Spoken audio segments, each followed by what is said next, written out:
Hello students. तो आज की इस वीडियो में आपका स्वागत है। आज हम चर्चा करेंगे यूपी बोर्ड कक्षा 10 अंग्रेजी विषय का जो न्यू सिलेबस है उसके बारे में चर्चा करेंगे। तो 2020-21 का जो सिलेबस है नए पैटर्न के हिसाब से वह क्या सिलेबस है आइए देखते हैं। अब उनके बारे में हम आपको बताते हैं। देखिए, न्यू सिलेबस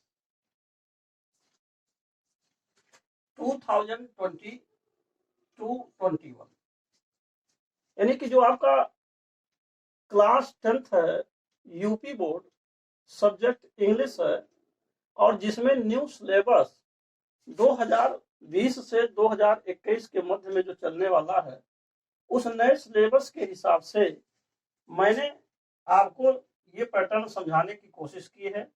तो आइए शुरू करते हैं। सबसे पहले देखते हैं इसके नोट के बारे में। तो सबसे पहले आप नोट समझिए। देखिए लिखा हुआ this paper is divided into two sections, section A and section B. अब ये क्या है? देखिए यह जो पेपर होगा कक्षा 10 का, ये जो पेपर होगा, अब इसमें केवल एक पेपर होना है और एक पेपर में आपका सेक्शन ए और सेक्शन बी दो तरह का डिवीजन होगा। पहले ऐसा नहीं था, पहले आपका एक पेपर अलग हुआ करता था और ग्रामर का जो सेकंड पेपर था वो अलग होता था। अब ये नहीं है। ग्रामर और जो आपका फर्स्ट पेपर यानी कि जिसमें आपका प्रोज, पोएट्री, सप्लीमेंट्री ये सब चलता था, उन सबको सेक्शन वाइज कर दिया गया। तो सबसे पहले ये देखना है कि ये जो पेपर अंग्रेजी के लिए आएगा बोर्ड में वह केवल और केवल एक पेपर होगा, सिंगल पेपर होगा। दूसरी बात यह है इसमें दो सेक्शन होंगे, section A and section B. तो सबसे पहले यह समझना जरूरी है कि सेक्शन ए में क्या आएगा और सेक्शन बी में क्या आएगा। देखिए सेक्शन ए के बारे में हम आपको बताने चल रहे हैं सेक्शन ए में क्या आना है। दूसरी बात, सेक्शन जो बी है ये मूल रूप से आपका ग्रामर है, इसकी भी चर्चा की जाएगी और ये ग्रामर केवल आप इसमें पढ़ते हैं तो सेक्शन बी को भी समझाया जाएगा। लेकिन सबसे पहले आप सेक्शन ए के बारे में देखिए। सेक्शन ए में क्या पूछेगा? देखिए सबसे पहला पॉइंट आपका है नंबर 1, इसमें से पूछेगा प्रोज, यानी कि प्रोज से आपका 16 नंबर का आना है। प्रोज जो आप पढ़ते हैं जिसको आप इंग्लिश रीडर कहते हैं, यानी कि हिंदी में इसको गद्य कहेंगे, 16 नंबर का आएगा। और दूसरा पॉइंट आपका है पोएट्री, जो कि पोएट्री आपका 7 नंबर का आएगा, ये भी तय है 7 नंबर ये हो जाएगा। और सप्लीमेंट्री रीडर इससे आपका 12 नंबर हो जाएगा सप्लीमेंट्री रीडर से। तो टोटल अगर आप इसको मिलाएं तो यानी कि 16 और प्लस 7 और प्लस 12 प्लस 12 ये टोटल मिला करके 35 नंबर आपका होगा। 7 2 9 6 15 और 7 1 1 2 और 3 यानी कि 35 नंबर आपका ये सेक्शन ए से क्वेश्चन पूछेगा और 35 नंबर आपका सेक्शन बी से पूछेगा। सब मिला करके टोटल 35 प्लस 35 अगर जोड़ेंगे तो ये आपका 70 नंबर का 70 मार्क जो होंगे, टोटल 70 मार्क्स यानी 70 मार्क्स, ये 70 नंबर का रिटन परीक्षा आपका होना है, जिसमें 30 नंबर आपका प्रोजेक्ट होता है। 70 नंबर ये हो जाएगा और प्लस 30 नंबर आपका प्रोजेक्ट हो जाएगा और सब मिला करके 100% ये आपका हो जाएगा। ये 30 नंबर प्रोजेक्ट होंगे जो आपका स्कूल स्तर पर कराए जाते हैं, 3 प्रोजेक्ट होते हैं। तो हम बात कर रहे हैं केवल 70 नंबर के बारे में, जिसमें से 35 नंबर जो आपका सेक्शन ए है हम उसकी चर्चा कर रहे हैं 35 अंक के बारे में। तो 35 में से सबसे पहले इसमें भी आपका पहला पॉइंट जो प्रोज है उसके बारे में मैं आपको समझा रहा हूं कि 16 नंबर किस तरीके से आएगा। सबसे पहले आपको यह समझना है कि प्रोज में 16 अंक कैसे आएंगे। तो आइए इसके बारे में देखिए। तो इसमें आप देख रहे हैं कि अगर प्रोज से 16 नंबर लेना है, 16 नंबर मिलना है, तो वह 16 नंबर केवल 4 महत्वपूर्ण पॉइंट से आने हैं। देखिए 4 महत्वपूर्ण पॉइंट है। प्रोज से पहला जो पॉइंट है, पहला जो बिंदु है, जैसे 2 questions from the passage given. देखिए सबसे पहली बात तो ये समझना है कि जो प्रोज का लेसन होगा, जैसे मान लीजिए आप जो लेसन पढ़ते हैं, यानी कि प्रोज में टोटल कुल मिला करके आपका 6 लेसन है, तो किसी भी एक लेसन से पहला पैटर्न ये कह रहा है कि कोई न कोई पैराग्राफ दे देगा, यानी कि कोई न कोई पैराग्राफ होगा, और पैराग्राफ में जो पैराग्राफ आएगा उस पर आधारित केवल 2 प्रश्न होंगे, केवल 2 क्वेश्चन होंगे, और जबकि वह 2+2 यानी 2 क्वेश्चन होंगे, 2-2 नंबर के होंगे, और ये टोटल आपका 4 नंबर होगा। तो पहला पैटर्न यह है कि एक पैराग्राफ देगा और इस पैराग्राफ पर आधारित 2 क्वेश्चन देगा, जो कि वह आपका 4 नंबर होगा। देखिए दूसरा पॉइंट है 1 out of 2 long answer type questions in about 60 words. अब देखिए उसी लेसन से मान लीजिए 6 लेसन है, 6 में से किसी दूसरा पैटर्न क्या है, किसी भी लेसन से लॉन्ग आंसर टाइप क्वेश्चन, देखिए लॉन्ग आंसर टाइप क्वेश्चंस, जिसमें से कि 2 क्वेश्चन दिया रहेगा, 2 दिया रहेगा, और जिसमें आपको 1 करना होगा, 1 क्वेश्चन करना होगा, जबकि 2 दिया होगा, वो जो है आपकी इच्छा पर निर्भर कौन सा करेंगे, और 60 शब्द के अंतर्गत आपको इसको जवाब देना है 60 वर्ड में, और ये आपका 4 नंबर होगा। तो 4 नंबर ये हो गया, 4 नंबर ये 8 नंबर हो गया। अब आइए तीसरा देखिए 2 out of 3 60 answer type question. अब देखिए 60 आंसर टाइप क्वेश्चन भी आएगा, और जबकि उसमें 3 दिया रहेगा, और 3 में से आपको केवल 2 करना है, यानी कि 2 करना है। 3 क्वेश्चन दिए रहेंगे 60 में, और करना होगा 2, और 2 क्वेश्चन जब करेंगे तो 2-2 नंबर का होगा, 4 नंबर आपका ये हो जाएगा। और इसी प्रकार 1 क्वेश्चन टू टेस्ट वोकैबुलरी, एक क्वेश्चन आपका जो है मीनिंग यानी कि शब्दकोश वोकैबुलरी से देगा, और जो कि जिसको आप जनरली मैचिंग वर्ड्स कहेंगे, आजकल केवल मैचिंग वर्ड्स पूछते हैं, और ये आपका 4 नंबर अलग से होगा। तो टोटल अगर आप जोड़ेंगे 4 + 4 + 4 + 4, ये आपका 16 नंबर प्रोज से आएगा। तो ये था आपका यानी कि प्रोज, जिसको हिंदी में आप कहेंगे गद्य। तो गद्य से आपका 16 नंबर। अब हम चर्चा करेंगे पोएट्री के बारे में कि पोएट्री में से क्या पूछेगा, और फिर आपका सप्लीमेंट्री में से क्या पूछेगा, हम उसके बारे में चर्चा। तो देखिए अब आपको हम नंबर 2 पॉइंट जो आपका है पोएट्री, जो 7 नंबर का आना है, इसके बारे में आप देखिए।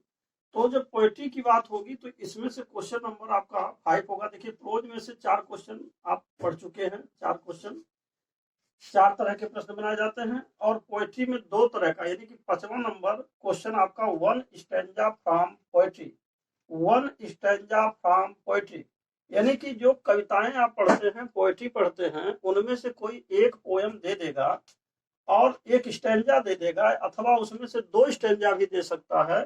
तो उसमें से आपको केवल एक करना है, कम से कम मान लीजिए 2 दे दे, तो उनमें से एक स्टैंजा चुनाव करना है, और इस पर आधारित 2 क्वेश्चन होंगे, और यह 2 क्वेश्चन जो रहेगा 2-2 नंबर का होगा, यानी कि पहला क्वेश्चन 2 नंबर का, दूसरा क्वेश्चन भी 2 नंबर का, इस प्रकार आपका ये 4 नंबर हो जाएगा।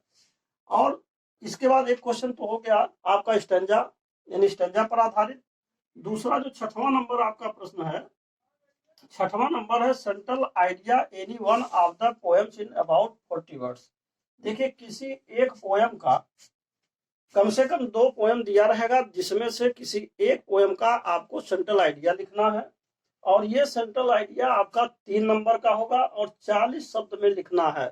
लगभग आपको 4 लाइन सेंट्रल आइडिया लिखना जरूरी है। तो 4 लाइन से कम ना हो, 4 लाइन कम से कम हो, तो ये 40 वर्ड्स में 40 शब्द में कह रहा है।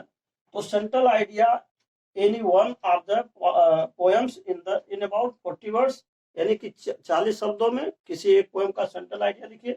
अगर आप सेंट्रल आइडिया नहीं लिख पाते हैं तो एक ऑप्शन और दिया हुआ है कि 4 lines poem of any poem, यानी कि किसी दिए गए पोएम में से किसी भी पोएम का 4 लाइन यानी 4 पंक्तियों में आपको कविता लिख देना है।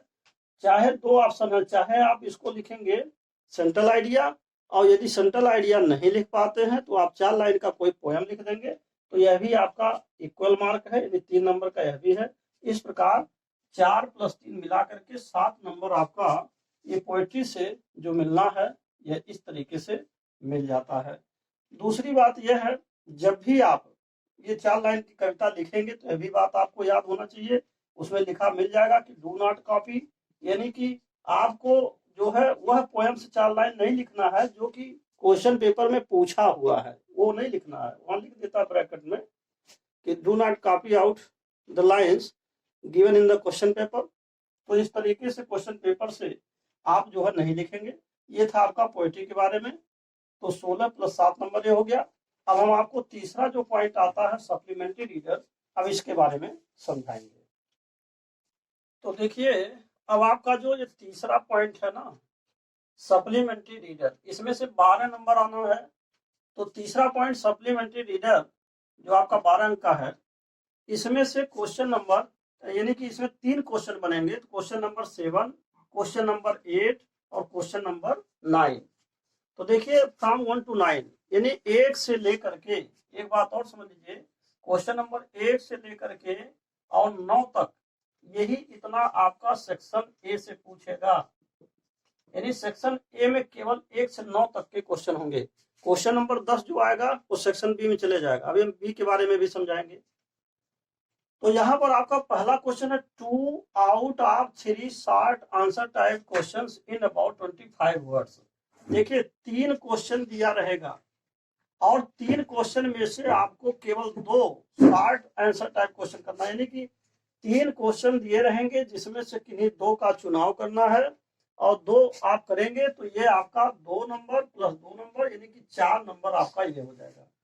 इसी प्रकार आता है true and false statement type question. True and false statement supplementary reader से पूछता है, केवल और केवल सप्लीमेंट्री रीडर से पूछता है, प्रो से नहीं पूछता है, पोएट्री से नहीं पूछता है, केवल आपका इसी से पूछेगा और 4 नंबर आपका ये अकेले रहेगा। यानी कि कहने का मतलब इसमें 4 क्वेश्चन होंगे, ये भी ध्यान देंगे, और प्रत्येक जो है आपका 1-1 नंबर का होगा और इस तरीके से ये 4 नंबर का क्वेश्चन आपका ट्रू एंड फॉल्स से आएगा।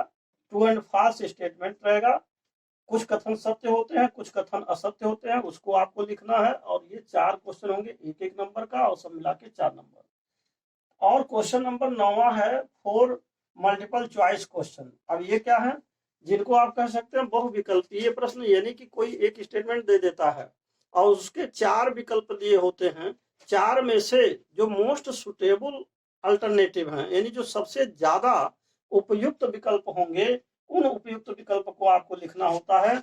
और ऐसे में 4, यानी कि यह भी आपका जो है एक तरह समझिए कि ये 4 नंबर का है, परंतु यह भी जो है 4 तरह के मल्टीपल चॉइस क्वेश्चन होंगे जो 1-1 नंबर का रहेगा और 4 नंबर आपका ये हो जाएगा। तो इस प्रकार से तीनों मिला देंगे। 3 क्वेश्चन सप्लीमेंट्री से हैं।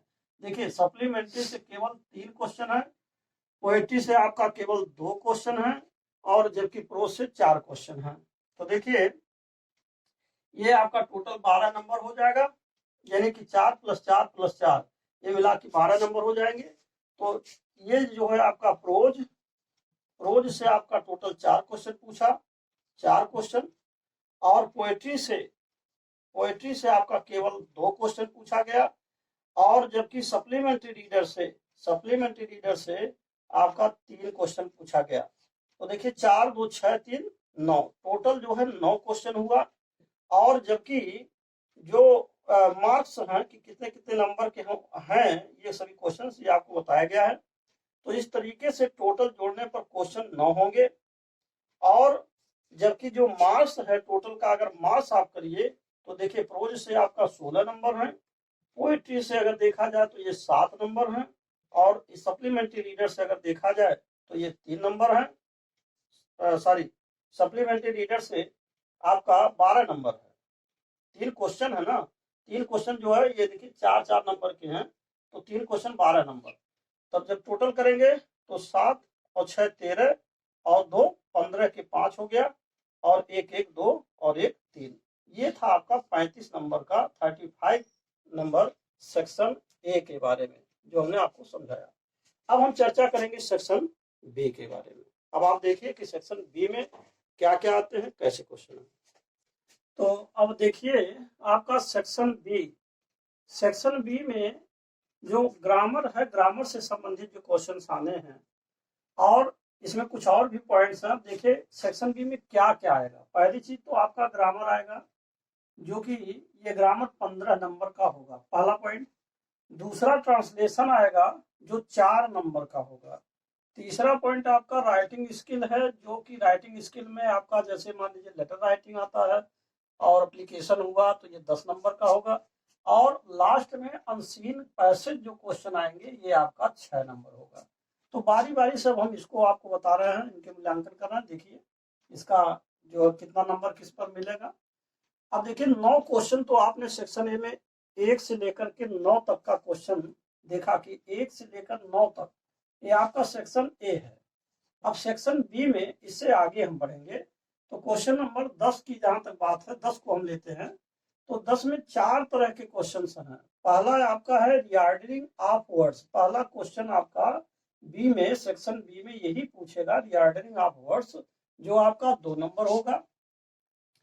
चेंज ऑफ सेंटेंस, और सेंटेंस जैसे दिया हुआ है एक दूसरे को बदलना होता है। जैसे असर्टिव है, मान लीजिए इसको नेगेटिव में बदलना होगा, जैसे इंट्रोगेटिव में बदलना होगा। इस टाइप के क्वेश्चन आते हैं 2 नंबर। और नरेशन से आपका जो है रिपोर्टिंग जिसको कहा जाता है, नरेशन से भी 2 नंबर। और इस तरह से चौथा जो आपका 10वें में चौथा खंड है, completion of sentence with correct form of verb given in the brackets, यानी कंप्लीशन ऑफ सेंटेंस, किसी भी वाक्य की पूर्ति करना और with correct form of verb given in the bracket, bracket में दिए गए वर्ब के उचित फॉर्म को लगा करके भरना। 2 नंबर आपका ये आएगा। और इसके बाद देखिए 10वीं के बाद जो है क्वेश्चन नंबर ये आपका 11 होगा, क्वेश्चन नंबर 11। और क्वेश्चन नंबर 11 में क्या पूछेगा आप ये समझिए। जो पहला पॉइंट आपका है इसमें use of correct preposition, preposition 2 number का आएगा।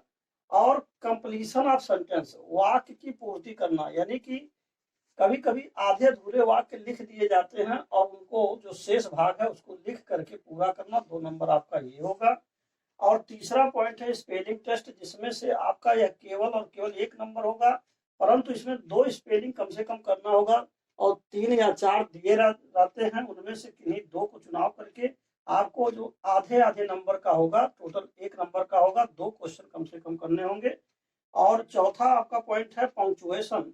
पंक्चुएशन माने होता है जो आपका शुद्धिकरण जिसे कहेंगे। कोई भी वाक्य अगर लिखा है तो उसमें स्पेलिंग, उसमें मान लीजिए कामा लगाना है या फुल स्टॉप आदि लगाना है, तो जैसे कामा हुआ, कैपिटल लेटर हुआ, फुल स्टॉप हुआ, ये सारी चीजें जब इसमें लगाई जाती है उसको पंक्चुएशन कहा जाता है, जिसे शुद्धिकरण कहेंगे एक तरह से, या उसको सही करना। तो 2 नंबर का आपका ये हो जाएगा। तो अगर टोटल जोड़ेंगे तो देखिए 2 2 4 2 6 2 8 2 10 2 12 और 2 14 और 1 15, यही टोटल आपका ग्रामर से 15 अंक का आना है।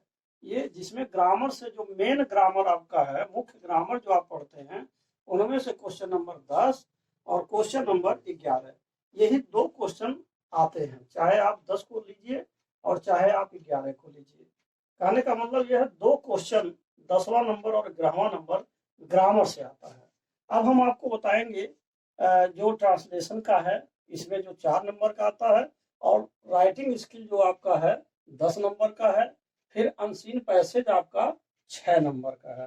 तो इसमें से भी आपको हम आपको समझाएंगे कि बारी बारी से कि कितने नंबर का कैसे आता है। तो इसमें मुख्य रूप से सेक्शन बी में याद रखिए आपका जैसे 4 पॉइंट है। ए आपका ग्रामर हो गया, और बी आप मान के चलिए ट्रांसलेशन हो गया, और सी आपका जो है मान लीजिए राइटिंग स्किल हो गया, और चौथा जो आपका डी है ये आपका हो जाएगा अनसीन पैसेज।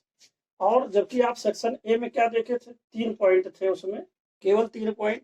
और 3 पॉइंट क्या था, English reader, supplementary reader, English reader, poetry और सप्लीमेंट्री, और इसमें 4 पॉइंट है, यही 7 पॉइंट मेन रूप से होता है। तो अब आइए हम आपको ट्रांसलेशन के बारे में समझाते हैं कि ट्रांसलेशन कैसे आएगा, राइटिंग ये कैसे आएंगे। तो देखिए आपका अगला पॉइंट है ट्रांसलेशन के बारे में। अब आप इसको देखिए, ट्रांसलेशन आपका 4 नंबर का आना है, और इसमें translation from Hindi to English, कहने का मतलब यह है कि हिंदी से अंग्रेजी में ट्रांसलेशन पूछेगा और ये 4 नंबर होगा। इसके बाद ये क्वेश्चन नंबर 12 है। और फिर आपका आता है राइटिंग स्किल। राइटिंग स्किल में आप देखेंगे कि 10 नंबर का है, लेकिन इसमें 2 पॉइंट हैं। एक आपका है लेटर राइटिंग या एप्लीकेशन, आप इसको समझ सकते हैं, लेटर राइटिंग या एप्लीकेशन। एक जो है आपका 4 नंबर ये होगा, 4 नंबर। और लॉन्ग कंपोजिशन और एसे राइटिंग, जिसको आप ऐसे कहते हैं, ये 6 नंबर। दोनों मिला करके राइटिंग स्किल होगा जो 10 नंबर का है। 6 4 10 नंबर हो जाएगा। क्वेश्चन नंबर 13 आपका लेटर राइटिंग या एप्लीकेशन बन रहा है। और क्वेश्चन नंबर 14 जो आपका है ये आपका एसे राइटिंग बन रहा है। और इसके बाद आता है अनसीन पैसेज जो आपका 6 नंबर है। तो देखिए ट्रांसलेशन 4 नंबर, लेटर राइटिंग यानी कि राइटिंग स्किल जिसमें 10 नंबर, 10 नंबर में 2 लोग शामिल हैं और 2 क्वेश्चन भी है। क्वेश्चन नंबर 13, क्वेश्चन नंबर 14, यानी कि 6 और 4 10 नंबर, ये आपका हो गया। अनसीन पैसेज 6 नंबर जो लास्ट में अनसीन पैसेज 6 नंबर और जिसमें 2 कॉम्प्रिहेंसिव क्वेश्चंस, यानी कहने का मतलब एक ऐसा पैसेज देगा जिसको अनसीन पैसेज कहेंगे कि जो आप ऐसा पैसेज पाएंगे जिसको आपने कभी ना तो पढ़ा है ना देखा है। अनसीन पैसेज माने अपठित गद्यांश होता है हिंदी में, जिसको आप पढ़े नहीं होते हैं। और ये बोर्ड परीक्षा पूछना चाहता है कि भाई भाषा से संबंधित एक क्वेश्चन पूछना चाहता है कि चलिए हम एक ऐसा पैराग्राफ दे रहे हैं जिसको आप पढ़े नहीं, भाषा से संबंधित है, और आइए उस पर कुछ क्वेश्चन आपको देते हैं। तो इसमें 2 तरह के क्वेश्चन हैं जो पूछे जाते हैं। 3-3 नंबर के 2 क्वेश्चन पूछे जाते हैं, कुल मिला के 6 नंबर हो जाता है। तो इस तरीके से टोटल आपका देखिए 15 नंबर ग्रामर का, और ट्रांसलेशन 4 नंबर, फिर राइटिंग स्किल आपका 10 नंबर, और अनसीन पैसेज 6 नंबर, टोटल मिला करके 35 अंक का ये आपका टोटल 35 अंक ग्रामर से संबंधित होता है, जो सेक्शन बी से संबंधित है। Section A 35 number, section B 35 number. तो इस तरीके से टोटल 35 और प्लस 35 आप जो सेक्शन ए का है उसको जोड़ेंगे, तो 35 और प्लस 35 जब जोड़ेंगे तो ये आपका टोटल 70 नंबर का टोटल 70 मार्क्स हो जाएंगे। तो इस तरीके से 70 नंबर के क्वेश्चंस रिटर्न परीक्षा में आते हैं, जो लिखित परीक्षा ली जाती है, दिया जाता है कक्षा 10 के लिए, यूपी बोर्ड के लिए। तो अब ये वीडियो आपका यहीं पर समाप्त होता है। और अंत में मैं यही कहूँगा कि यदि आप हमारे चैनल पर पहली बार हैं तो कृपया इस चैनल को सब्सक्राइब करना ना भूलें, और साथ ही साथ अन्य लोगों तक भी शेयर अवश्य करें, जिससे कि जो भी नए वीडियोज मैं बनाऊं उसका नोटिफिकेशन आप तक पहुंच सके। आपने इसे देखा, इसके लिए धन्यवाद।